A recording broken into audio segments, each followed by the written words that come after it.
Hey everybody, thanks and welcome. Thanks for coming back. Welcome back to Choices Not Chances podcast, and we got another good one for you today. Today we're interviewing Kaedy Molley. She's a manager of individual philanthropy. Kaedy served 10 years in the United States Navy as an Arabic cryptologist linguist and aircrewman, deploying to Afghanistan and the Mediterranean before becoming a training instructor at Great Lakes Naval Station. She attended the Warrior Scholar Project college readiness boot camp at Syracuse University in 2017, and then returned as a Warrior Scholar Project alumni fellow in 2020, and has been an active member in the alumni community and a self-described WSP fangirl ever since. Kaedy graduated from the University of Chicago in 2023 with a degree in Comparative Human Development, and she's just got a litany of things that I want to talk about, and a litany of things that I think are be useful to the community writ large. Everybody's out there doesn't take advantage of all of our benefits. You know, I talk to a lot of veterans that just don't take advantage of a lot of the things that they have available to them because of the sacrifices and such that they gave to the nation on behalf of themselves. And I think that this is just going to touch on the Warrior Scholar Project and what's available from somebody much smarter than I am as far as that's concerned. So, Kaedy, thank you so much for joining and taking a little bit of time. I know we've had this on the calendar for a second, but welcome to the show, and again, thank you for stopping in. Yeah, Ryan, thank you so much for having me. I'm really excited to have a fun conversation with you and share my story with others in hopes that I can pay forward some of the kind generosity that others have shown to me during my military time and transition. Absolutely, absolutely. And first, I just like to right there at transition. Transition is a spot when I talk to people about my show, or when I talk to people about what I do or what I'm passionate about. It's about our community, the veteran community, and getting them righteous. And a lot of our people get stuck in transition. And that's not just transition to education or transition, it's transition away from the structure that was their military or was their service branch and was their lifestyle for X number of years, and into a lifestyle that is just different. Um, I'm not going to say that working in the civilian world is all different bad. There's a lot of different good to it that as a service member I love and take advantage of. But there is structural and foundational differences that can make it difficult for a transitioning service member. So let's just start there at transition and what you've seen, and then we'll kind of get into the different ways to navigate around. We'll start there, and then we'll go back because I want you to hit on that, but I want to go back to where you come from as well. Sure, yeah. So just thinking about transition to answer the question in the moment, right? I felt like I was very fortunate in my transition because I'm a really overly curious person, almost annoyingly curious, right? Super analytical. You know, I worked in the intel community, information dominance. I'm Mm. always wondering, instead of why is this flower pretty, it's like, what are all the parts of it? Where does it go? What do the roots need to grow? What are the best conditions environmentally? I'm that kind of person. And Mm-hmm. I think that's a great skill for me personally because it makes me very resourceful. And so in my transition, I will stumble across something and then it will send me down a path of deep curiosity where I want to engage. For me, it happened to be the Warrior Scholar Project. I found it, I was 2 years out of separating from the Navy. And I found out about Warrior Scholar Project on a Facebook post. And I Mm-hmm. was like, what is this? You know, what is this? It's an academic boot camp. And admittedly, I had tried college earlier in life. We can talk about that later. Didn't do very well. I didn't have the academic confidence. I didn't have the emotional maturity to do well in a setting that wasn't very controlled, you know, away from my parents. Had a little bit too much fun, played lacrosse, partied a bit. Mm-hmm. And when it came to me thinking about my transition and going into a classroom again, higher education, I was terrified. Mm-hmm. I just really didn't have the confidence to think I could succeed. And I found out about the one program. I gave it a shot, and we'll go into more detail about it later. I just want to be more concise. And I did this 1 week program, and it really changed me. And from there, I ended up learning about even more transition resources. Mm-hmm. So I ended up on this path where I'm skipping from stone to stone, finding out about this organization can help you with school. This one can help you with your career path. This one can help you with wellness. there were just an incredibly large sea of goodwill out there of people wanting to help and make sure that my and every other transitioning service member's transition goes well. And so I think once you find out about one thing, the hungrier you are, the more curious you are, the bigger a community you'll find, Mm-hmm. the more sense of belonging you'll find in that transition. And then you'll be really well equipped to do exactly whatever it is you want to do, whether it's higher ed or transition into a career. So I know it can be tough. I know it can be scary, but people are not alone. And there's always something more to learn and look into. Just be curious about it. I think that's exactly uh, how my journey to higher education started. Well, first it was like a promise to my mother before I joined. I will do this. Then I got retired after cutting my career short, getting blown up a little bit in Afghanistan, and then it's like I'm out, and now it's like I have to fulfill this promise, right?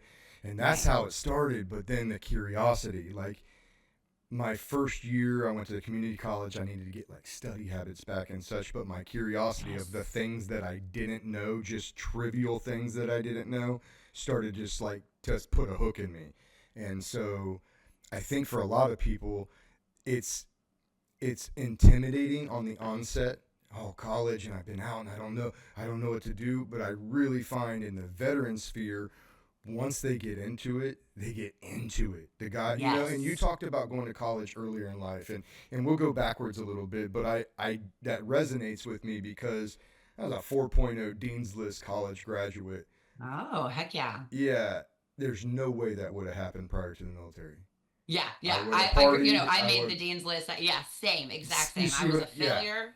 Then I became a big success, but it was because we took that non-traditional path, right? And I we think had so. learned a lot about ourselves and how to be more resilient in that space. I think so. I think that's exactly it. So I would just say, and we're going to go about this, but to any of the veterans watching or listening to this now, stay after it, man, because you're going to find something different than what you thought you would find there. Yeah. So let's go backwards. Who is Kaedy Molley? Where does she come from? Who does she come from? Yeah, what a big question. I'll try to be less verbose than I normally would be. I grew up in Huntsville, Alabama. We moved there when I was about 7. My dad at the time was a naval reservist. He was an officer, and he was pushing that 30-year mark by the time I was kind of heading out onto my own later. But I was familiar with the military, grew up in Alabama with Southern values. My dad's a Southern guy. I always felt, though, like there was something bigger out there for me. Not that I don't appreciate the South. It's very rich in its culture. It's lovely, great people, good food. But I always just remember thinking there's more out there, and I think I'm meant for something a little bigger than just staying here. And I ended up in, trying college, partied my way right on out of there. I went to Auburn University for like a year and a half and just had way too much fun and ended up tucking the tail between the legs and running back home to work as a server and live with my parents until I figured out what I was going to do. Then I ended up working in the luxury beauty industry, which was really incredible. I learned a lot about myself from that. I was working long hours, a lot of holidays, etc. Really enjoyed it. Moved out to Denver. And then the GFC happened in 2008, the great financial crisis. And, every part of the economy took a hit. I Mm-hmm. lost my big job out there. I was a regional makeup artist for this luxury beauty brand. And I found myself in a December, like it's cold. I was riding my bike to my server job. And during the day, I was working at a front desk at a hair salon and doing the makeup there and just trying to make ends meet. And I felt Mm-hmm. really disappointed in myself and lost. And after some really good kind of come to Jesus with myself, I realized I needed to take a brave step. And really, the only option for someone with no college education, no hard technical skills, no money was to walk into a recruiter's office and enlist in the military. And luckily, I knew it was going to be Navy. And so, yeah, that's kind of how I ended up in the military. And I knew I wanted to do intel, but they give us all of those aptitude battery tests and figure out what you're good at. And I ended up being able to become a linguist and study out in Monterey, California, and then become air crew and fly. So it's been a really interesting journey going from, dropping out of college to working at pizza shops to doing makeup to then flying in Afghanistan with special operations, like, bonkers stuff that you wouldn't expect. But I learned a lot in that journey, and I think it helped prepare me to be a better person in the rest of my life. That's amazing. Just want to take it back a little bit. So at Auburn, is this where you played lacrosse? It is, yeah. So We you had were a a club Division lacrosse One? Oh, team. okay. So No, no, no. club. It was club lacrosse. This was back in like, 2001, 2002. Um, I think they have an incredible program now, but yeah, I was newer to the game of lacrosse. My dad had always played when he was younger, just from college, Hmm. but they didn't really have a program at my school. So I did swimming and volleyball and basketball and all that stuff. But yeah, college lacrosse was fun. Super sick. I'm not a lacrosse guy because they just didn't offer it in Ohio like at our schools. Yeah, maybe if you were a private school, maybe, but it's way bigger down here than it was where I was from. Yeah. However, it looks like a super fun sport. Definitely that. But that one that leads me to go backwards again. So, are you an only child? I'm not. I am the middle of two brothers. I have an older brother and a younger brother. They live in different states, and Okay. we all had slightly different interests, but none of us were very academically inclined. We're social animals, I love my it. brothers and I. Yeah. But all biological, both parents. Actually, no. So my parents split when I was 9, Okay. and my dad got remarried when I was 11. And so my stepmom is my mom, Uh my huh. dad's my dad. My stepbrother, my little brother's my stepbrother, but Sure. it's not. You kind of discount it at that point. But I do Absolutely. like that you highlight. We come from diverse backgrounds of different mixes of family types, and Yep. so yeah, I was fortunate to get that second family, so to speak, as I grew up, and we're all really close. That's outstanding. I come from a big family too, and it's always just important to me because I think there's something to be said about birth order. I think there's something to be said. To me, I have siblings that are biological father, not biological mother. I don't look like we don't look at each other different. I don't look at them Right. Yeah. different than me. I have a Yeah. stepbrother who's been around for a long time. Now he's an adult off in New York City. Still talk to him. Love the kid. Like Yeah. so it's not that I look at things different, but I do think it's a dynamic that's important when trying to understand family, um, archetypes for people, and then family organization, how that lends or leads into somebody being a leader or a follower, or what archetype they fall into following that for the rest of their life. So I just like to ask that Yeah. question. No, Um, absolutely. And if I may, like, shine even like to agree with you and shine some light on it, this ties back to my major at U Chicago. We have all these different concentric circles of social constructs that we're born into. And mhm. then those social constructs can change as we grow based on our life experiences and changes. So, what family you're born into is one, right? What religion, ethnicity, what community, what are the Mm, education values? Like, how do you think about health and fitness? And then it just goes out bigger and bigger, right? What country are you a citizen of, etc.? What do your parents fact. do? And all of those things impact who we are, how we think, what our values are, how resilient we might end up being. And having a family dynamic that can adapt and change when you're young teaches you, okay, I have to be flexible sometimes in these Hmm. social constructs. Hmm. Hmm. Exactly. Eh, Even to go another layer into it, I find that a lot of people whose social construct in the beginning was overseas and moving as a State Department child or whatever, name your moving around American, they end up doing that later. That construct, I think, is looked at by bigger agencies and by bigger people than normal, and I think they say, yeah, he was used to that, he knew that works for him, we need to get him and set him some or her somewhere over here. Now that's way like not conspiracy but theorized in my mind, of just trying to understand how to put my country and our military and our you know frontline people together, and that just seems to be one of the things. When you had a construct of you were overseas, your parents were overseas, they were affiliated with the intelligence apparatus, those kids generally come back home to roost. Yeah, exactly. You're around people who are serving. They have chosen to do this social agreement of service for one's country, and that impacts the family. And so, yeah, if you're around it, you're going to be more likely to then kind of perpetuate that. Absolutely. Absolutely. Very cool. And what about religion? That was one of the constructs that you spoke of there, and it's also one of the ones that I asked about. Was religion in the home at early on in your life, or not too much? So a little, I was baptized as a baby. I think Presbyterian, don't, I'm pretty sure it's Presbyterian. But that was, I was a baby. I didn't really have any cognizance in that, right? Mm-hmm. And then growing up in the deep South, I mean, I'm in Alabama, right? It's very much a part of one's identity, what church you go to, which church community you are a part of. And Mm-hmm. Southern Baptist is really big down there. And I remember a lot of kids from school being members of the Southern Baptist Church. And so I think at one point in like sixth grade, I did the whole baptism into the Baptist church. But then as I got older, I think there was something innately about me that just wasn't fully bought into organized religion. And I don't look down on it. I'm not in any way criticizing it right now. I'm just Sure. saying I just felt like it wasn't for me. I just wasn't an innate believer in that construct, right? And I started thinking more about spirituality and different religions and reading about like Islam and Buddhism and Baha'i. And I mean, I was Mm-hmm. like a weirdly curious middle schooler who's like, should I join the Baha'i faith?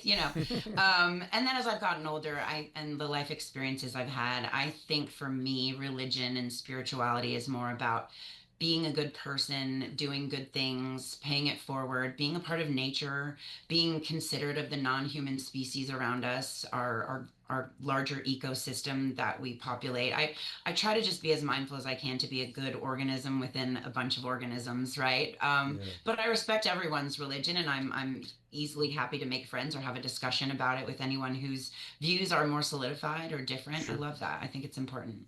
Sure. Um, so like Avatar. Oh, yeah. Let's get Okay. in there. Okay. Yeah. It's so like I was around organized religion growing up, like Okay. ad nauseum, one Monday, Wednesday, Sunday, the whole thing. And I was Nazarene, so not far off. It wasn't Catholic. It wasn't straight down, this line or that line, but it was good, and I think it was good. And then at some point, I think 15, 16, 17, something like that, it just stopped making sense to me. And I'm not going to say all of it stopped making sense. I'm going to say that going into the pillars or going into the church and watching the oldest pillars of that institution look down on other people for one reason or another. Either their clothes weren't right, or they didn't say the right thing, or they put dip in their mouth on the weekend, or whatever. Name your thing. And it was like, these are the same people telling me to read this book that tells me not to judge anybody because it's not my place. And so I started to see this um, almost hypocritical notion or hypocritical underlying, and usually from the pillars of the church. Maybe not always the preacher, but the people whose husbands dug the footer kind of thing. Um, and so that started to bother me a little bit. I think I had an instance in school where, or in Sunday school, I guess you would say, or youth group, where I had like a youth pastor really come down on me because he had seen me at a rodeo with some dip in my mouth and maybe riding a bull that my parents didn't No, sign not the for, dip. Not, right? no. So Yeah, yeah. so he like did this and kind of tried to embarrass me in front of the entire youth group, which I didn't like. And the thing about this youth pastor was that he was almost grossly overweight. He had like candy bars in his desk and all kinds of stuff, but he was hitting me with the dip with like I was destroying the temple of God and such. And it's like I I had a real problem with running my mouth when I was little and not thinking. Yeah, relatable. Really all the way into my 25s and 30s probably, but didn't do great things for me in the military always. But I just kind of said to him, like, this is the problem I have. Like, you're gonna die. You're gonna kill the temple of God with high cholesterol far before I do with nicotine. Yeah, And wellness and health takes all different shapes and forms, right? It's not yeah, just one thing or another, it, it lots of it's factors. it's true. And so, well, that became a thing, right? That went to the pastor. That went to my parents. Now there's like all this stuff. And I'm not going to say I got crushed by it. And I'm not going to say that the community got crushed by it. But what I will say is, like, the pastor heard me of the church, the actual pastor. And he had a like a legit sermon the next Sunday about that. The youth pastor went and found another parish, and I don't know if that is any Wow. reason or the other. And it's not a bragging point, but it's a point where I think a lot of people that are otherwise religious or grow up that way can at some points fracture and have some of those things, and then it takes life experience to tell them, yeah, maybe you go back to that, maybe you go to something else, um, maybe you develop your own, and I don't want to say own religion because that to me would be like over sanctimonious and arrogant, but my own practice of my religion Yeah, your own version of religion and or or spirituality. Yeah. spirituality. And I think Yeah. that's what I've come to. It's very in line with the way I grew up. I'm not going to say it's not, but I've seen the West now, and I've seen the East, and I've seen the drastic differences in how people value life and how people value religion and what times they make for it. You want to talk about all the different religions. I've seen them. I've studied them now. I've studied them in American University. I've studied them over there with an imam, telling me the 7 pillars of Islam and explaining them to me. There's religions I get and there's religions I don't get. Islam is Yeah. one of the ones that I do not get.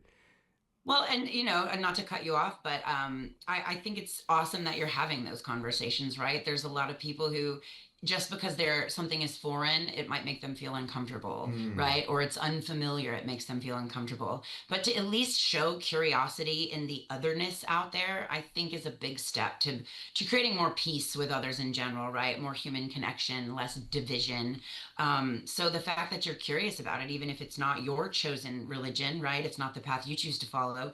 You've asked other people about it and you respect that it's their path, right? And I sure. think that's half the battle right there. And also, I wanted to point out something very interesting. It's amazing how many people I've served with or I've met in the veteran community who grew up in very strict religious upbringings. Like Mm-hmm. I'm talking the severe, like you said, you're a Nazarene. There's other ones that are very intensive, right? Very strict, very rigid.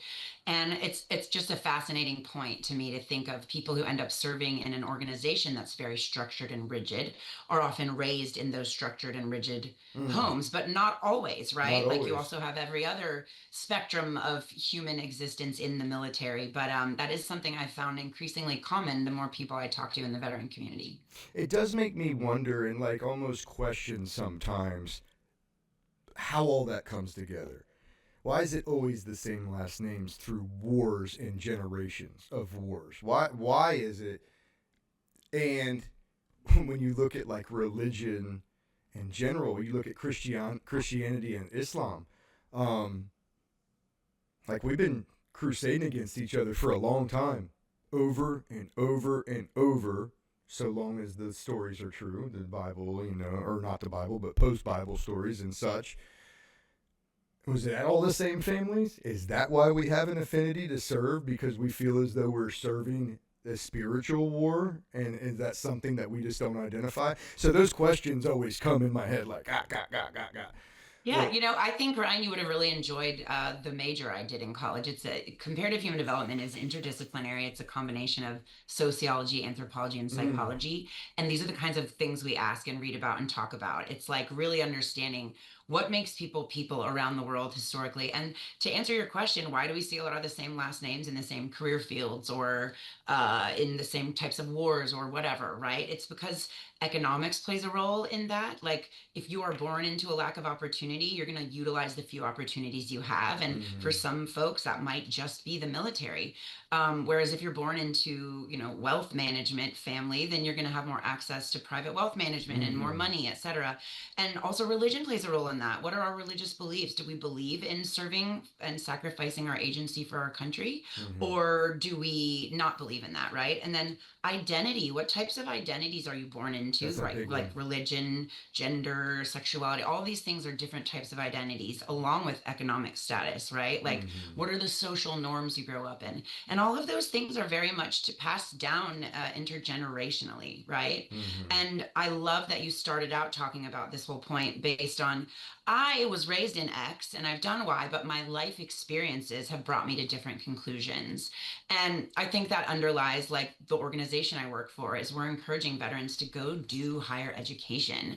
And for me, that was absolutely transformative. And it helped yeah. me process lots of what we're talking about. What are my beliefs? What are my values? Why did I serve? And how do I feel about that service? Now, everything I've learned and studied and read and all the critical thought pieces out there about war and service and perpetration of violence, etc., versus what I thought about it when I joined.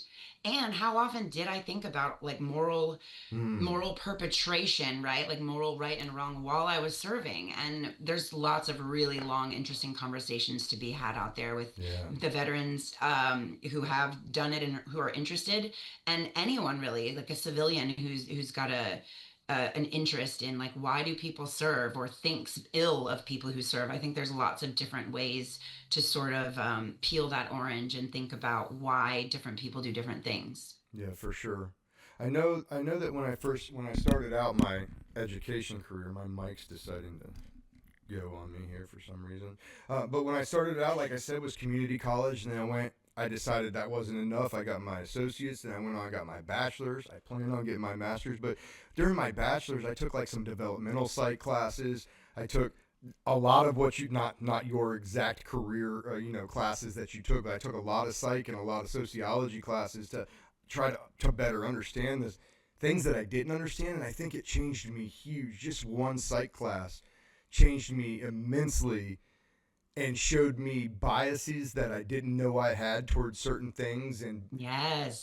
just things like that. And I would encourage people, especially veterans, to get out and understand that there's this whole world of things you don't know, and literal physical things that I took physics as an elective after they urged me not to, because I couldn't get enough of learning physical things at 27 years old that I didn't know yet. Like how did I make it this far and not know some of these things? And that was just kind of learner I was. That's just, and everybody's not going to be like that. I understand that was how I was.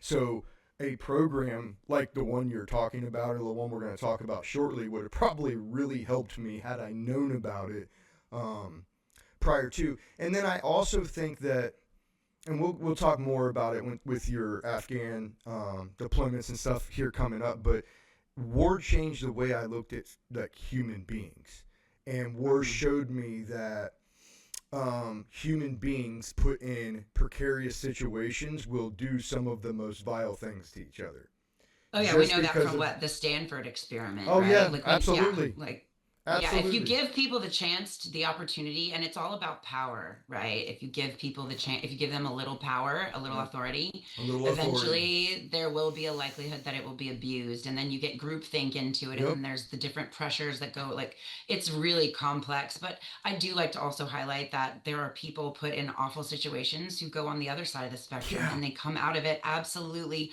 selflessly, heroically, beautifully optimistic and kind and positive. And so I do sometimes like feel like I get caught up on like the negative in the world and how people do such horrible things. I don't But I understand where all of the negative comes from, because I hate it. But people thrive on it. They want to see negative.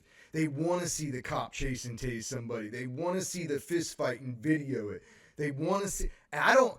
Maybe it's because I've been to the fray and I've done the worst possible things to human beings as far as putting them down hard because of one reason or another. And maybe because I've been there, it's like I don't want to see any of that anymore. I've been to the yeah. worst parts of that. I don't want to see it anymore.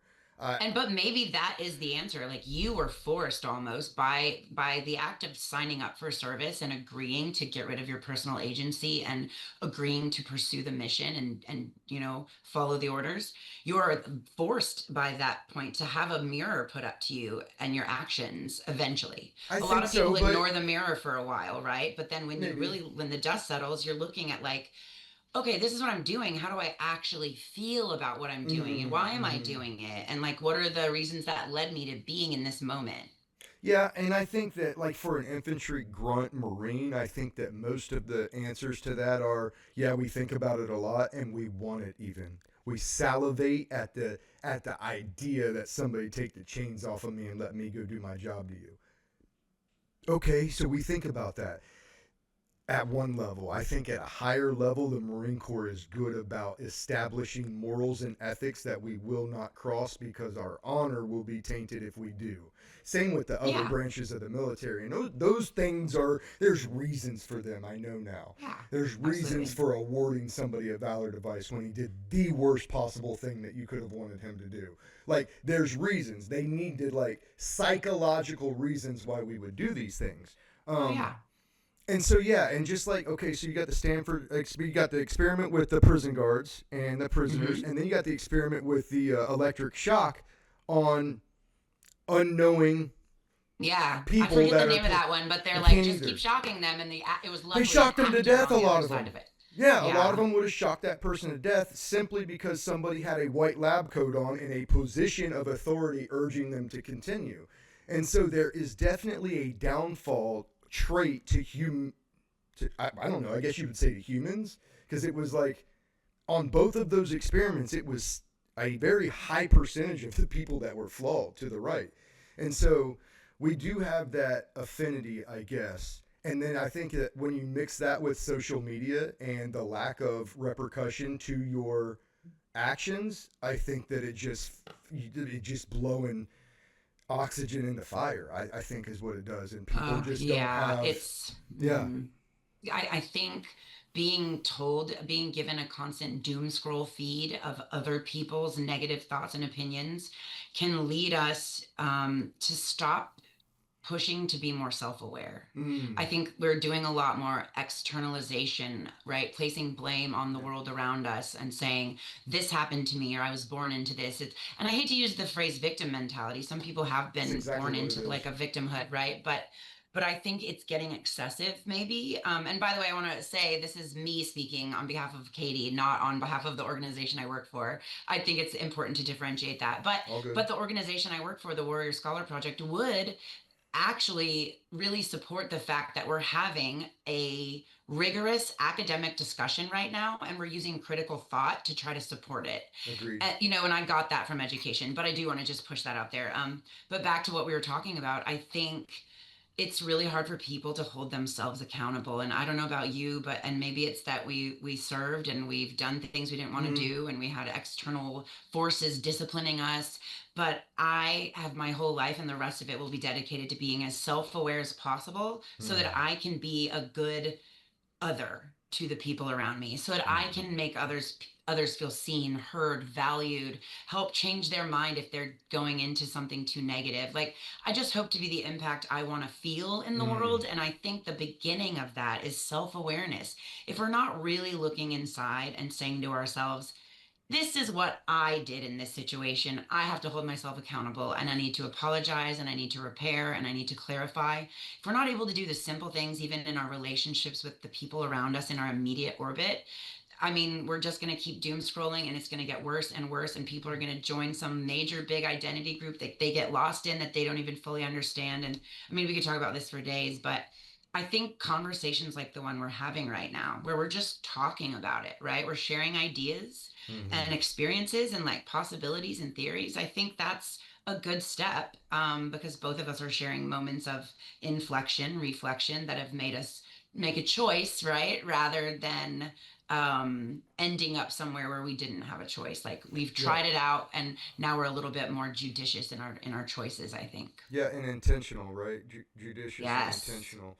I teach Marines still over on the base. I teach infantry guys, and that's one of the things that I teach them to make them faster and more articulate about their shots is the intentional actions that you make. And that serves you in a gunfight, and that also serves you in a business meeting and closing a deal in a real estate organization that's pushing. Be intentional. There's reasons why the system works. There's a system, right? You build a system, and there's reasons why that system works. Just like I want to talk about the Warrior Scholarship system or project Yes. system. There's a system. There's a boot camp. There's things that you do to prepare to be successful. And if you just use the system and be intentional about every bullet that you're told to do, it equates to success. And that's something that you guys are doing. And I want to get deeper. I want to get deeper into the system. Let's say. Yeah, and I'm glad you had me on because I am a really great representative of it because I'm an alumna. I am a Yes. product of this great nonprofit. It's an organization, just for people who don't know, in a nutshell. Warrior Scholar Project is a nonprofit organization, so 501(c)(3) that equips service members and veterans for success in higher ed. Our primary audience that we're looking for, like the primary group of people that we serve. And I'm so sorry, my dogs are like It's wrestling in the okay. back It's behind me, okay. of course. It's that time of night where they're like, um, so we primarily serve enlisted veterans because we've noticed that as a population of people who come from every walk of life, who, a lot of what we've been talking about can apply the different identities and social contexts and constructs and all these things. You've got this incredible group of people who have a non-traditional experience. By choosing to serve, you're a small portion of the population who serves. And therefore, you have a perspective on something that might be different, right? I'm not saying it's right or it's wrong. I'm saying it's just different. And having that differing life experience can be really valuable when Mm, we're talking about important things, civic engagement, philosophy, politics, geopolitics. There's all kinds of things where our life experiences can really be impactful in a conversation. So we wanted to make sure that enlisted vets were properly represented on college campuses. mm, So it started at Yale in 2011 as an idea amongst some veterans on campus and some great folks who were professors and whatnot. And now we've served over 3,000 veterans, and our primary goal is we do primarily during the summer, but we also now offer virtual and some other college success things. But we do week-long academic boot camps, and it's free for the participant. So if you are a transitioning service member, especially enlisted, you should absolutely do this. No one's grading you. It's 1 week. You're sleeping in the dorms, you're eating in the dining hall. You've got actual professors from our partner schools, some of which are Yale, Stanford, Harvard, University of Chicago, Loyola, Michigan State. I mean, there's so Notre Dame. We've got some great campus partners, and you're staying there, and you're basically simulating a finals week at one of these tough schools, and you're surrounded by like-minded veterans, other people who are either still serving and about to transition, or have already transitioned, and now they're like, I realize higher ed is the way for me. So you build up this community of like-minded people who have served, who have these non-traditional life experiences, and who are mm. having discussions about things like the Declaration of Independence and Alexis de Tocqueville's Democracy in America. That's in our core course, which is like humanities writing. We Mm-hmm. also offer a business week course for people who want to go down a more business focused route. And we also offer what you were speaking to, STEM. So we do a week long STEM course for, if there's a veteran who thinks I'd love to go into a STEM related field, I'm just really terrified I might not be good at it, then they come spend a week at one of our STEM campuses programs. They've got actual professors walking them through the physics, the math. There are postdoc students doing a physics project with you, helping you understand like why Mm. A connects to B connects to C and all the other components that are a part of it. And it's just this incredible week of like-minded, curious people testing their own boundaries and realizing they have a lot of potential. So it's the confidence, the community, and for me personally, I left that week in 2017 and went back, and I was still active duty. And I enrolled in community college like you. I started taking one community college class a semester, quarter, just to get some. I was just so hungry from that experience for that one Mm-hmm. week that I came Mm-hmm. back and wanted to do it more. And it really helped me. I ended up being part of the first ever undergraduate veteran cohort at the University of Chicago. I was the Okay. first female veteran of that undergraduate cohort. I graduated in 2023, made the dean's list, like had a 3.7 GPA, not as good as yours. But I made tons of friends. And I really felt like all of that had been made possible because I spent a week sort of trying it out and it boosted my confidence. That's And then it awesome. made me hungry for all the other cool things I did. So that's our in a nutshell. But we also do offer virtual programming. Like I said, we have College Success Kit online for people who just want like a mini crash course before they Mm-hmm. even do our courses. So we've got something for everyone. And I want to highlight really my favorite part of it, which is the massive alumni community we're building. So as I said, we've served just about 3,000 veterans at this point. And once you complete the course, you're added into all the Slack channels, the LinkedIn, the Facebook, you're in the alumni gatherings, and we have got the coolest support network of vets who are just paying it forward. So if you want Network. to go to X school and you want to talk to a vet who's currently there, we'll hook you up. You can ask questions about career. We just started doing some really cool wonderful alumni career panels where we have virtual panelists so our alums can learn about different career fields they're interested in. And there's a reason I kept coming back after 2017. It was a week that is now lasting me my life. And Hmm. I left private equity. I was working in private equity after graduation and I just wasn't feeling fulfilled. And I came back to Warrior Scholar Project because this did more for me than so many things in my life. That's And amazing. yeah, it's a system. We're laying out the system for you. Show us you're interested, do the application steps, invest your time and be intentional in wanting to take the most out of our program, and it will pay you back in spades. You know, we want people who are serious about it. We don't, you know, people are dedicating their time, these professors. There are donors who are funding every seat at one of our campuses. There are, you know, folks just volunteering their time to help with writing, and there's folks helping out in the dorms. Like there's so many different stakeholders and entities who have taken a genuine interest in making sure that we succeed in our transition and pursue our dreams of higher ed and succeed in them. And actually we're exceeding so many expectations. It's incredible. That's amazing. Now tell me this. You said when you in 2017 when you went through, you were still active duty. Yes. Do you only do active duty? I did. Yeah, I was in from 2009 to 2019. No, no. I mean, does the Oh, Warrior no, no, no. Is Scholar? that who we served? No, no, no.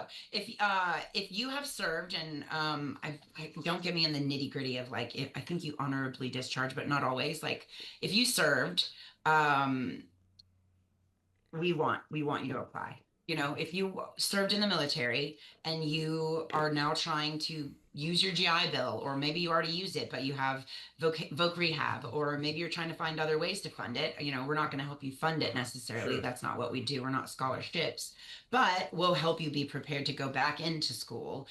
So yeah, it's not just active duty. We have reservists, we have National Guard, trying to think, we've got Coast Guard, like all kinds of really great folks who have served who are part of our community. Gotcha. Sorry, I thought you were asking me if I was only active duty. I was like, No, yeah. no, I got you. I got you. I see where that would have got mixed up. So okay, real quick, tell me about we're gonna go back again. I got a little in front of myself, but tell me about your linguist time. And so specifically, I want to know about the school, and then Okay. after the school, I want to know about Afghanistan, where you really got to put your linguist Actually, training I to work. didn't. Maybe no. Okay. Interestingly, they don't speak Arabic in Afghanistan. I was doing Posthumously. yeah, I was doing signals intel work there, working Okay. for special operations. But it was a really cool year-long deployment. But for language school, so you know, I didn't enter the Navy. I didn't walk into the recruiter's office thinking I was going to be a linguist. I was Okay. just going to be an intel analyst. I scored really well in the ASVAB, and they were trying to get me to be a nuke, and I was like, clearly, you have no idea that I am incapable of doing. I can only calculate a discount on my clothes and for tips, you know. Math is just not my strong suit. And I don't like that fixed mindset. You can always get better at something, but it just wasn't, I wasn't in love with math Yeah, and yeah. stuff. So I knew that wasn't the right job for me. So I ended up with a classifier who I was at MEPS, you know, the military entrance processing station. And I'm flipping through an actual book that just lists all the ratings in the Navy. Like you Yeah. could be a linguist, you could be a, you know, STG and do sonar, you could do these things. And I flipped over and I saw the linguist one, and I didn't even know that that was like a job I could sign up and do as an enlisted person. And it was like, you can go to language school in Monterey, California, and you can learn Arabic or Russian or Hebrew or whatever. And you can, you know, deploy and you can be on surface or air or subsurface platforms. I was like, this is so cool.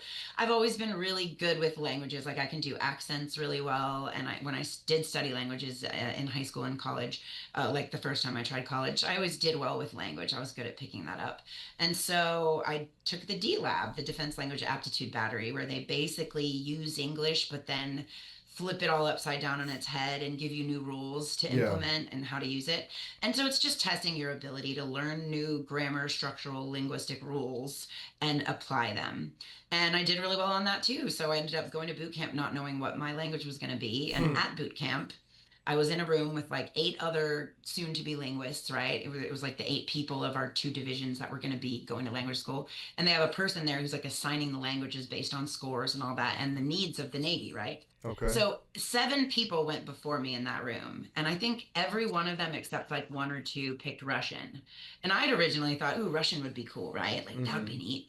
I think you think of like spy movies. Like I think of The Saint with Val Kilmer, you Yep. know? I was Yep. like, I'll be like Val Kilmer in The Saint. I'm so sorry, my dogs are back here just like causing a ruckus. So everyone else picked Russian, and by the time it got to me, I was like, if everyone's picking the same language, what about the other languages? Like, Mm.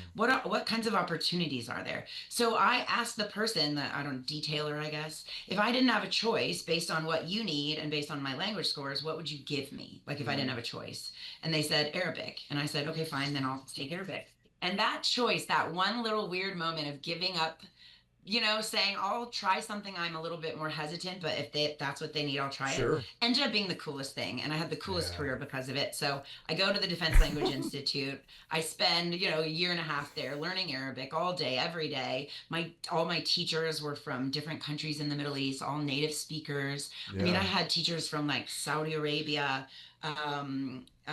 gosh, Lebanon, God, I'm like blanking right now. Syria, So Yemen, you had a bunch of different dialects Egypt, then. Sudan, yeah, like all over. But I was learning modern standard Arabic. But it Uh, was so neat to get to know these people and why they were working for the Department of Defense, teaching language to the military and learning about their background. Like some of them were judges in the Sudan, some of them were Quranic scholars, like oh just yeah. fascinating people. And I really learned a lot about them. And I think that experience in learning the language with people from countries I might be serving in on a deployment made me think a little bit more in Mm. kind of a humble way and be more mindful of like the spaces we were occupying and what we're doing there and how we interact with the locals there.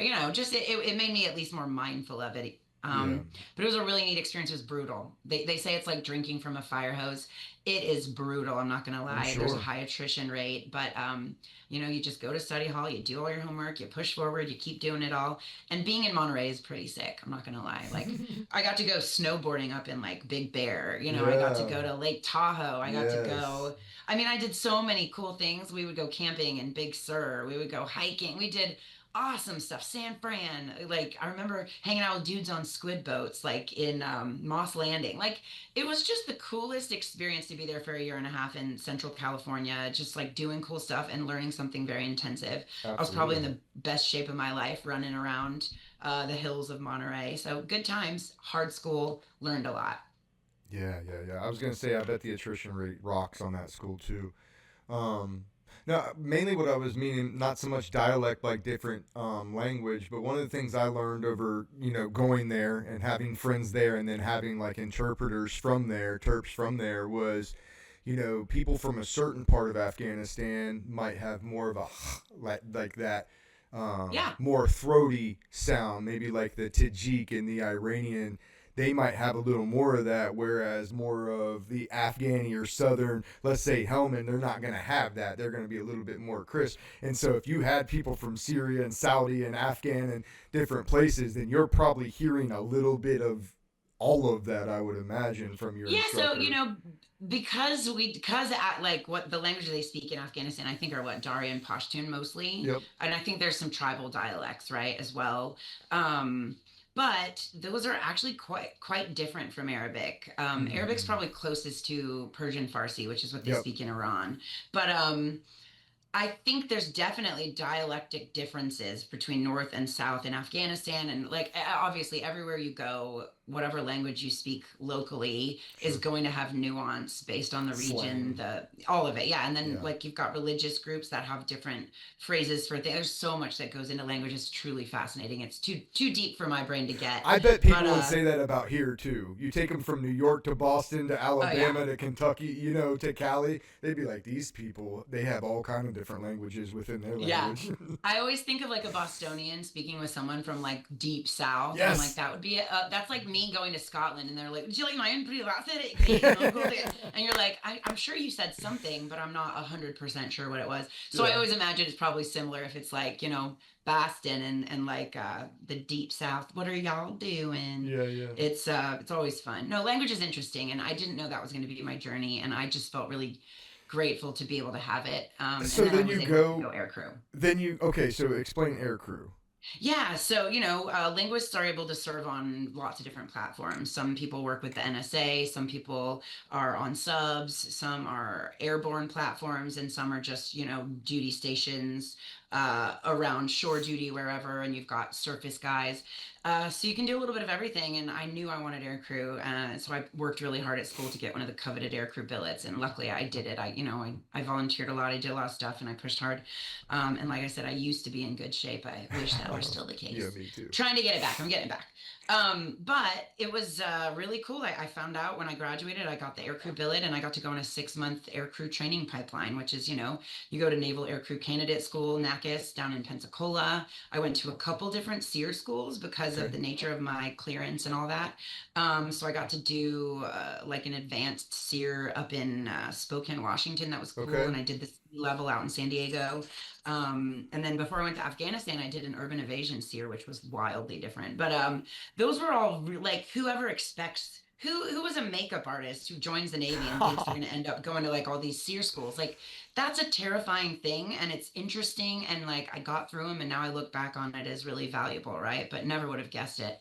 So I got to do that in aircrew school. You get to do the helo dunker. You're just working Yep. out all the time. Like I probably have done miles and miles of lunges when I was in aircrew school. But it was awesome, like you're in Pensacola, everyone's young, like you got the rescue swimmers down there, you got all the aircrew rates, you got linguists, you got all these folks, and you're young and fit, and like life's exciting. And then I got to go do my aircraft familiarization course up in Whidbey Island because my primary platform was the EP3, which is, uh like a 24 seater. It's got the big M&M belly antenna thing on the bottom of it. You've probably seen it. They're Yep. they're high altitude aircraft.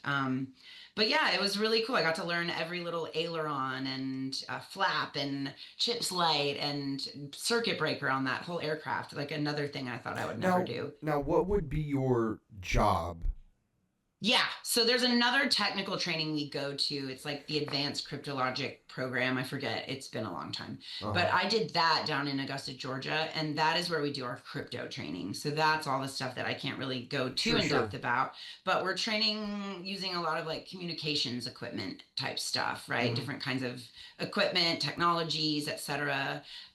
There's little different kinds of certifications depending on what platform and what mission, etc. Hmm. And then we're usually on whatever platform we're on in some kind of a communications capacity. That's typically how it works. So we do a lot of like aerial support. Okay.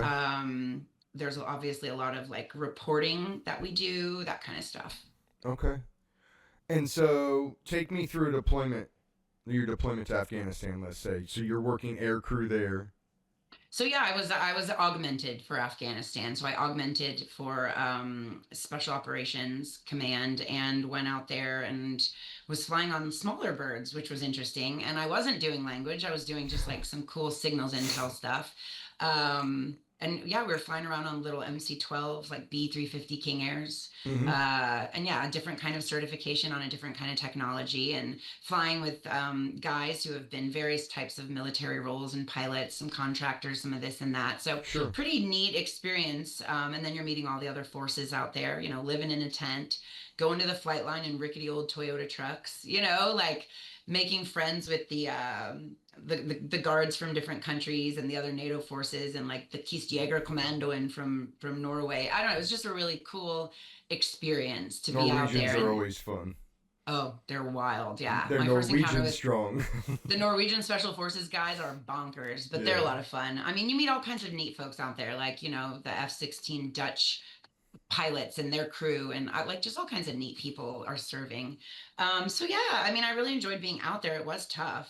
I had some not so amazing leadership out there. Like Let's talk we on had that. yeah, I don't want to, I don't like to like diss on anyone, and I obviously won't use any names, but we had like a young Air Force captain who was just not a good leader. I mean, like if you could send him to like leadership boot camp, like just to learn how to be a decent human and be more selfless and lead by example and like do the right thing, that could have been very valuable. But in my experience, we had a leader at the time in our unit that was more self-focused, that was kind of not taking things as seriously, that was absent, that, Was there was this just, in I felt like Afghanistan? yeah. That's unfortunate. Yeah, and like what do? Like you bond together, you sort of trauma bond with your buddies Yep. around the bad leadership, and you just do the mission the best you can and find the positives where you can. But that was kind of a bummer. But I enjoyed living in the tents. I didn't mind like, having to use like piddle packs and, shiwis and all the things. Like you become more resilient. It's nice to be a woman in a very male dominated space out there and show the guys you can do all the same stuff as the guys, like I don't mind peeing standing up. Just I might need a little tool to do it, and they've got those. So it's really interesting to make yourself a little bit more resilient and be a little uncomfortable, but you're doing it with other people. And as you know, the folks we serve with, and the camaraderie, and the stories, and the lifelong friendships make every moment of it incredible. And some of my favorite moments from service were that time in Afghanistan. Oh, and working out in like the prison gyms, like Yes. a little thrown together. Just you're like, well, there's some rando stuff here, but you love going to the little box Just gym and little doing what stuff you that can. we're not even a hundred Yeah. percent sure if it's gonna work or if our Yeah. arms are even getting the same weight. Yeah, yeah, Yeah, you're like, I could have really big bicep on my right side after yeah. this, but whatever, I that might stuff not was be. always fun. I might not be Yeah. symmetrical. Yeah. Um, that's great, dude. That's great. Uh, what was the worst? Let's do best and worst thing about the deployment.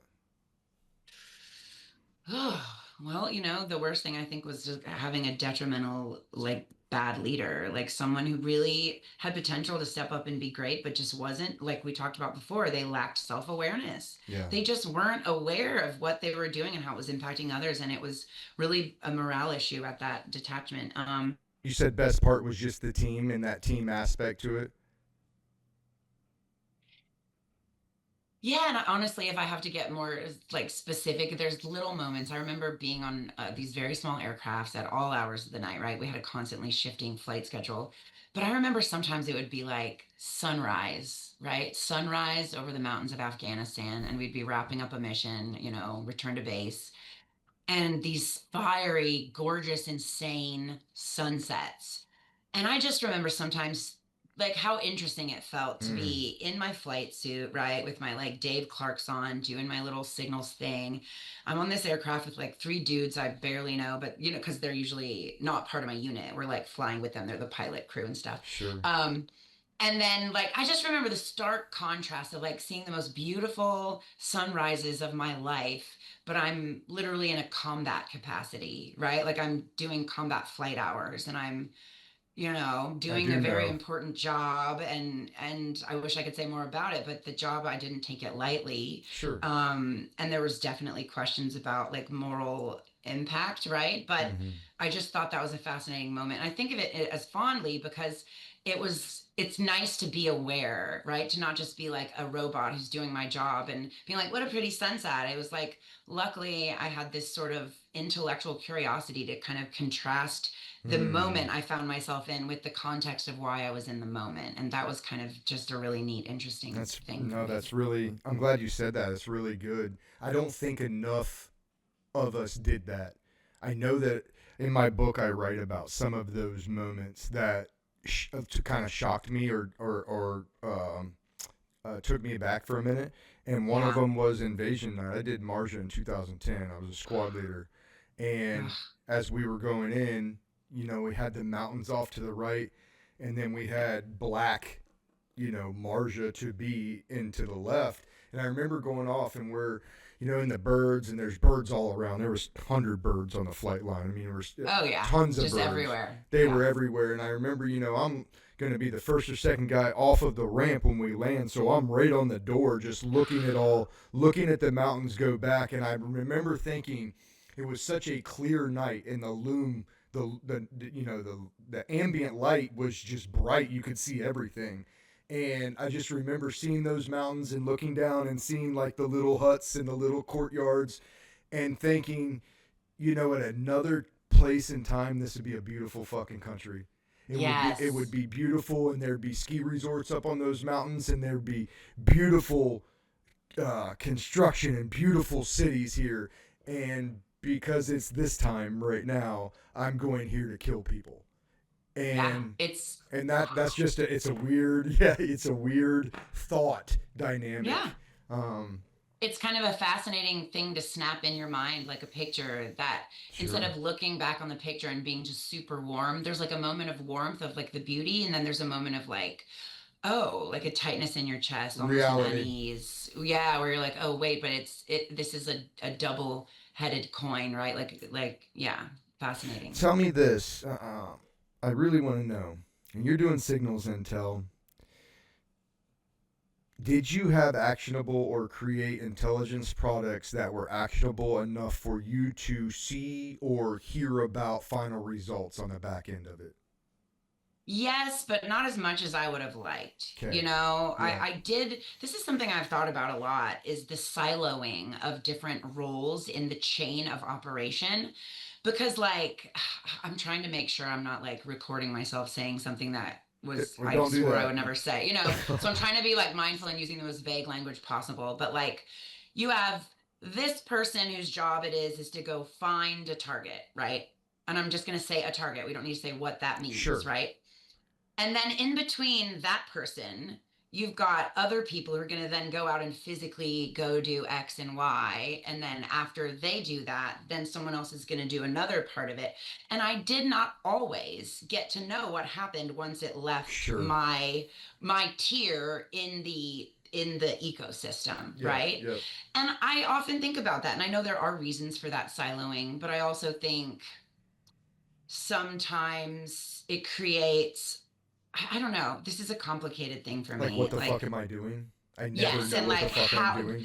yes, like, and ultimately, like, what kind of human destruction am I causing at the end of this chain, right? Like, what am I igniting, Mm-hmm. right? Like, the Mm-hmm. dynamite I'm igniting, what kind of dynamite is it? How big is the explosion? Like, how big is the impact radius going to be? Like, what, metaphorically And speaking. then never knowing that, right? Yes, Yeah, yes. I could Like you see that send could the be report, frustrating. on the other side they get it, and then you end up reading like an Intel wrap up report on like they ended up getting this done.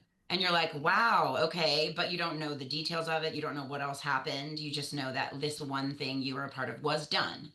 And I think sometimes that ambiguity can make people feel uneasy, but also at the same time, maybe there's an emotional safety in not Yep. always knowing the repercussions of your actions. And I'm not excusing that. I'm just saying maybe psychologically it's easier for people to handle being A left out of hundred that percent, sometimes. 100%. That's part of Yeah. siloing information. 100%. Like there's a lot of other security implications, but that's one of them. I know in the book, Mr. Phelps writes about it in conjunction with, um, doesn't matter. It's called On Killing Remotely. Wayne Phelps, Mm. Lieutenant Colonel. And he goes into a lot of the drone killing. These guys are doing Scarface numbers, like outdoing any SF on the ground because of the nature of their job, right? Well, they're doing this from the United States on 8-hour rotating shifts where they go back to their families after they just ice somebody they had a pattern of And life on for 6 months.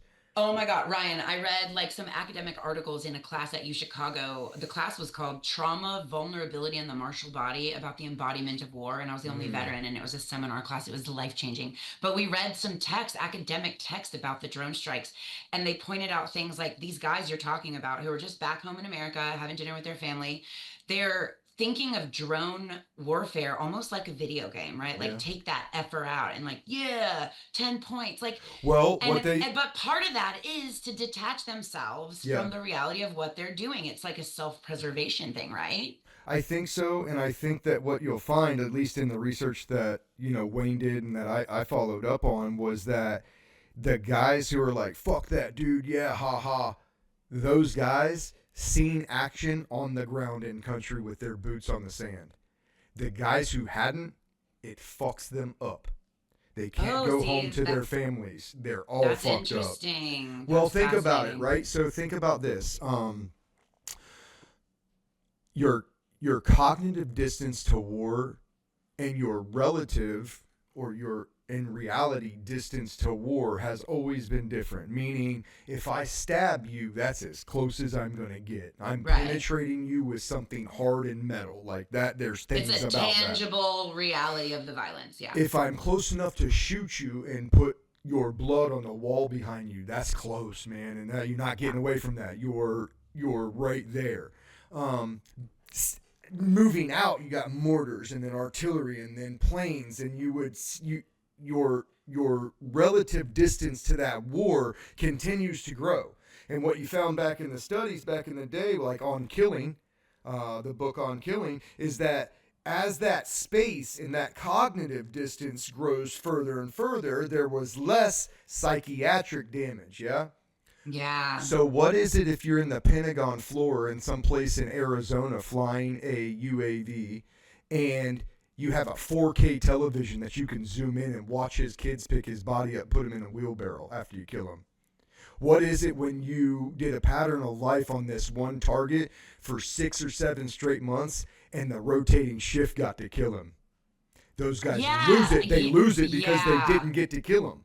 And that's interesting too, right? Feeling a sense of ownership over an act of violence, right? Just because you've dedicated so much of your livelihood at that point in time to this thing, you become obsessed with the outcome. And then being separated from the outcome can in itself be traumatic. But I feel like... Yes, that's what I'm talking about exactly. Yeah, it's very complicated. That is what your 4K screen means. You are now cognitively right back at the place where you were shooting people up close. And you see it. The only thing you don't get is the smells. That's the only thing that you're not getting. But also, so I watch a lot of true crime shows, right? I'm a woman. Of course, we just love true crime, and there's a lot of psychological reasons for why. But I was just having a conversation with someone recently about, it's so interesting when I'm watching a true crime show to hear about the horrible things these victims have endured, right? Like torture, awful things. But I'm sitting next to a friend who I see in flesh and blood. And so like thinking in your mind about the torture and seeing a reenactment of something vaguely like it on a show, right, is not the same as being flesh and bone in the real life part of it. Like I don't disagree. You don't get the chemical signals, the body language in the same way in real time. There's like, we have evolved as a species to communicate very much in person with various types, like modalities of communication, if you will. And that is missing from the 4K screen. And so I honestly think it's fascinating that you think the ones who haven't seen it in person, maybe they're letting their brain get even the worst part of them. But it seems like to see the guts and the brutality and violence in the tangible way in real life would be much more traumatic in my opinion. Okay, but you got to think about this. How much is a regular infantryman on the ground seeing of that? And like a lot of people would say, oh, he's seen all of it. You could say that. It's not true. Now, in the instances where I had to hit people up close, you see it, you smell it, you feel it, you taste it. It turns your stomach no matter how hard you are when you do some of that stuff. But 90% of the time, I'm hitting people at 250 to 300 meters through a rifle scope, or I'm calling mortars on them, or I'm calling aircraft on them. Then I'm pushing up ISR that's controlled by somebody else to do a battle damage assessment for me. Right? These guys are literally hovering, kill the man, zoom in, and watch for the next 2.5 hours as his family comes out and gathers his body up, puts it in a thing, wheels it somewhere, separates it out, puts it in a cloth, buries it in the ground. And it's not the same as true crime. And here's why. Oh, yeah. No, I hope my analogy was not the same. It was a good analogy for what it was for. But the off part of it is that they know it's real. Yeah, it's something different to know that I'm watching Ice Cube or Ice T, whatever his name is, and a bunch of other people make SVU. Yeah. Even though I know that they're basing this stuff off of real crimes. No doubt they're basing some of that off real crimes. I see what you're saying. Like you're saying that seeing it in what we call near real time, right? Like it's real-ish time, but there's always a slight delay. We know that it's not a performance. There's nothing this is real as it gets. It's and so then I think I think of it this way. Maybe this is another good analogy. Before someone goes to SEER school, you know you're going to SEER school. You know you've heard about what it's about. You use whatever open source info, and you are dreading the crap out of it, right? Like you're like, I don't want to go. This is just going to be suck the whole time. It's going to be miserable. And that anticipation of the fear of the unknown and we let our imagination run away to the worst possible Sure, place. that's what it So does. maybe part of this trauma you're talking about in the near real-time video version of it is the imagination runs wild and even exacerbates the reality of what's happening in near real time, right? Like I think takes probably, it to yeah. be like, what's happening right now is actually more horrific than I think what I see. You know what I'm saying? Yeah, I think, and I've seen some of the feeds. I think they are real. I Oh think yeah. you're watching two human beings kill each other, sometimes hand to hand, sometimes not. Um, and you're watching that, and a lot of it is real time. And even if it's not real time, you still know that when you, as an operator of a sensor on that drone, let that hellfire go and you watch it, boom, blow into a dude and it blows his appendages off, and then people come out and fix that up under a white hot FLIR, and you're watching that in real time, it does something to these guys. Now, what they found Yeah. in these studies is the men who had been, or women, who had been on the ground with combat experience, boots on the ground, 0% of them had PTS from operating drones. That's super fascinating. I'm gonna Likewise, have to read more about that. Yeah. Wayne Phelps on killing remotely. Okay. I'll send it to you. Okay, cool. But the people who had not been on the ground, it was something like 90% of them struggled with issues. So it was a drastic difference in people who had been there and people who had not. And my theory would be, you put me behind one of these drones, cool, man. I've been 10 feet from somebody. I've been there. So I've been as close cognitively as you can be to that fight, and now I know I'm in Ohio. Or I know I'm in the Pentagon. Or I know I'm in Yeah. Arizona. Or Huntsville, Alabama, and their little thing they got down there. That's I where know. I'm from, Huntsville. Yeah, well, that's where the. Yeah. Yeah, that's Yeah, yeah. there's fun Yeah, stuff that's there. where So I grew up. Yeah. yeah, so you know you're there, and it's like, yeah, I know I'm there, and fuck that guy because he's the guy I used to chase after on my feet. The guys who are coming out of college and putting drone wings on and they've never done anything, and then they go into this compartmentalized skiff where they're actually flying this thing and they're actually doing numbers and they've never done numbers on the ground, it's messing with them. You know what? I just realized what it could be is we studied a thing called context collapse, Mm-hmm. and a good analogy, real quick. I'll keep it concise. All good. Is I was the oldest undergrad at the University of Chicago when I was there, and I was also a female veteran, right? Mm-hmm. But when you are a 19-year-old and you're going to your dream undergrad school and you're there with other 19, 20-year-olds, you are part of your very specific social milieu, right? Like you're all going through the same life stages, more or less. You've got similar social operating rules and forms of social capital and like language that you use that is part of your Yep. generational kind of what's the word I'm looking for? Not dialect. You know what I'm talking I about. gotcha. Anyways, yeah, like they use the same language. They like a lot of the same music. They share the same TikTok. So in a classroom on a college campus where they're not used to having non-traditional older students, I would hear conversations that were not meant for my ears. Yeah. It's like when kids are tweeting, they're not tweeting to the 50-year-olds, they're tweeting to the other kids. Yep. And so I've overheard classroom discussions where they're like, what could a 40-year-old woman teach me about inclusivity, talking about some training they had to go to? And I'm sitting there as a 40-year-old woman just with my mouth shut, right? Like, but I'm not upset because I'm not the intended audience for all intents and purposes. I am not supposed to be in that room. And when they leave that room, I'm no longer in it and they're back in their normal space. So to compare it to what I was thinking about with the military, these guys are walking into a space like that classroom where they're experiencing something, a bit of a context collapse, Yeah. right? Like they walk in there, that's no longer the audience they had 5 minutes ago. Nope. That's not their family they're going home to have dinner with. That's not the people they see driving down the street. They are literally entering a completely different context. That's right. And then when they leave, they're like, oh crap, I think maybe it's how quickly they are in one context and out of the other, and Absolutely. those do not match. Absolutely.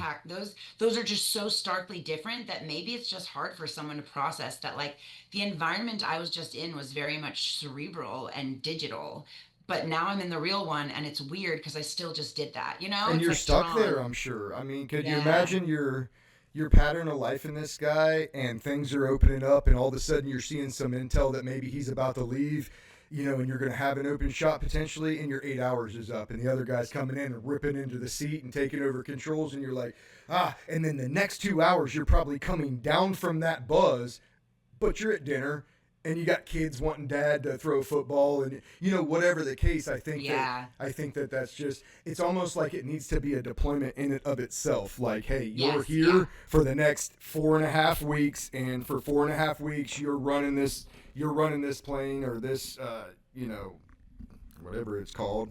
I know there's different things on different platforms, but I think that's hard for them.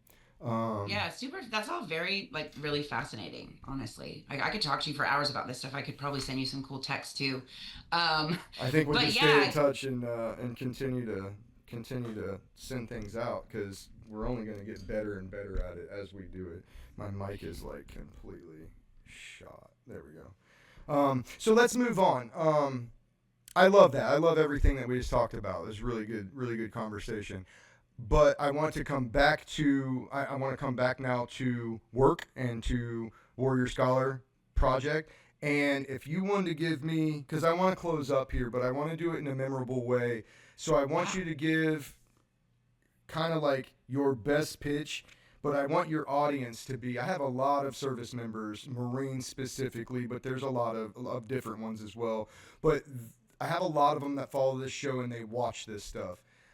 I want 1 minute to 3 minutes of why they should at least entertain the thought of the Warrior Scholar Project and the good that it can do.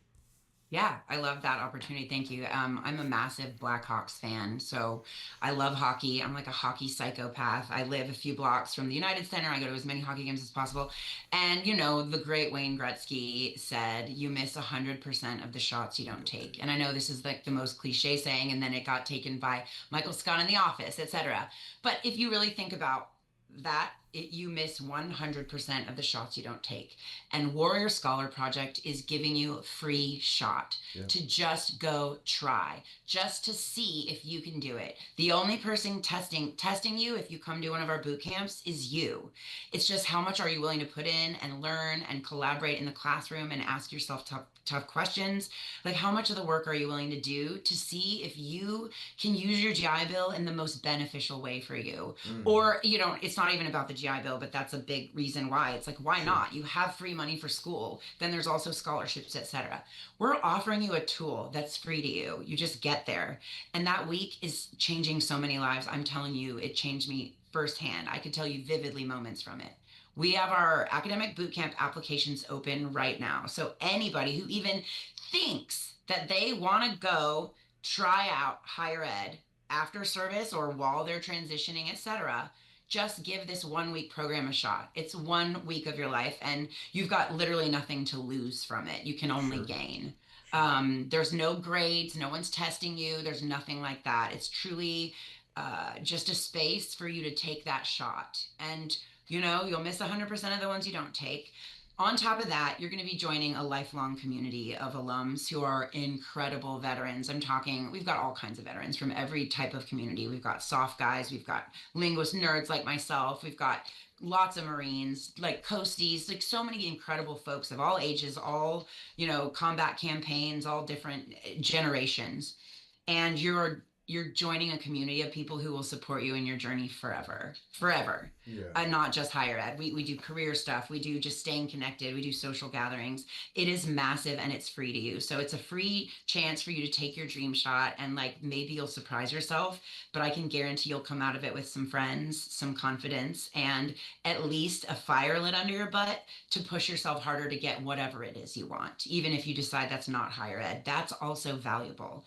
That's my biggest plug. And on top of that, if you can't get physically to a campus, we do virtual programs. So you can do it from the safety of your home or while on deployment. We've had guys do our courses while on deployment to Iraq or Afghanistan. And we've also got tools online. So you can go to warrior-scholar.org. You can find me, send me an email. I'm on our team under Kaedy Molley. You can send me personally an email. I'm happy to talk to you. And just fill out an interest form. Check it out. It costs you nothing. Take the shot. So what if you miss? You gave it a shot, and there's like zero stakes if you miss the shot, so to speak. So I would just recommend it to anyone who thinks there might be something else out there for them after service. I love it. Warrior Scholar Project, guys. I'm going to link this stuff into the episode in the comments section, in the bio section. I think we've kind of killed it. Is Yeah, there I anything will that I just left add, out? I just want to say this, like speaking to what you just said, if anyone listening enjoyed just hearing us have a really interesting conversation right now, I know I'm only able to do it because of my experiences in higher ed. Like you just Absolutely. said, it's a gift that keeps on giving. So if anyone was like, wow, cool conversation, and you want to get better at doing stuff like that, education, the more you learn, is a way to really become a master of engaging with people in a better way with cool outcomes and just making new friends. It's awesome. So, Ryan, just thank you so much. Incredible conversation, incredible opportunity. I'm so excited to be here. Thanks again. Thanks, Katie. Likewise, I think it was awesome. I learned something, which I always mean to learn something. I engage in every conversation with hopes of learning at least one thing. And as I think we should all. But hey, guys, that's it for Choices Not Chances. Kaedy Molley with the Warrior Scholar Project. It's all in the bio. It's all in the comments section. Make sure you guys are taking advantage. And until next time, Katie, I appreciate you coming on and being transparent with me. Yeah, absolutely. Thanks again. All right, guys, that'll do it. Until next time, Choices Not Chances.